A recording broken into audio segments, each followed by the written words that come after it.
سلامونه ګران کتونکو، راځم یو بل اپلیکیشن تاسو ته ښیم چې د دې په واسطه خپل ګیلري، فیسبوک، یوټیوب هر څه چې غواړئ کلوب کړئ. یا مثلا په فیسبوک باندې ویریږئ چې څوک غلط کمنټونه له ستا فیسبوک څخه ونه کړي، یا مسنجر باندې ویریږئ چې ستا مسنجر څخه څوک میسیجونه ونه کړي، یا په ګیلري باندې ویریږئ ستاسو ویډیوګانو پکچر عکسونو ته څوک داخل نشي. دې لپاره کوډ ورکړئ.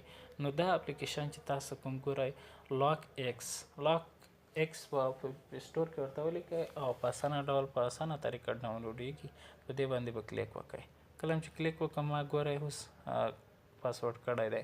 ما کې کوم شیان ما چې دی فیسبوک، ګیلري، ماسنجر، واتساپ دا مې کلوب کړي دي. کوم چې شین رنګ ښکاري کلوب یا کوم چې خړ ښکاري یوټیوب سټوډیو ټول مې دا مې کلوب کړي دي. غواړم چې فیسبوک خلاص کړم. په دې باندې اوس زموږ فیسبوک کله چې فیسبوک باندې زه کلیک کوم زما څخه پاسورډ نه غواړي، پاسورډ یې نه غوښته. که چیرې اوس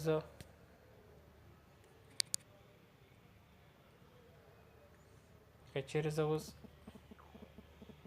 فیسبوک بیا پاسورډ کم، زموږ څخه فیسبوک اوس پاسورډ غواړي.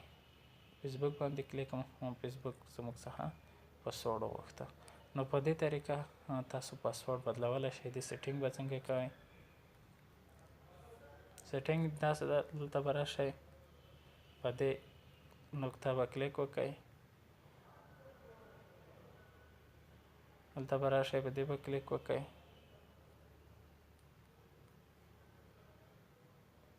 او سیټینګ باندې به کلیک وکړئ. دلته به راشئ، دلته به کلیک وکړئ، بیا به دلته راشئ، سیټینګ باندې به کلیک وکړئ. سیټینګ اوس انیبل اپلو که چیرې دغه شین رنګ کې و نو ستاسو بس د پروګرام فعال دی، که چیرې خړ و غیر فعال دی. نو دلته بیا دویم حالت کې دا به شین کوي.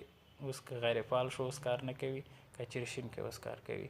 په دویم کې لوک موډ دی، دلته پاسورډ استعمالیږي، پاټرن استعمالوي او که پین استعمالوي، یعنی کوډ استعمالوي که کوم پاټرن دی غواړي. پاټرن استعمال کې مثلا پروګرام ته دا پاسورډ ورکوي، دا پاټرن استعمالوي، دا پاټرن استعمالوي، هر ډول. یا دا نه غواړي دلته پین استعمالوي، کوډ استعمالوي، کوم ډول کوډ چې ته غواړې 4 فوټ په کوډ ورکولی شي او دلته د دې په طریقه فعالیږي.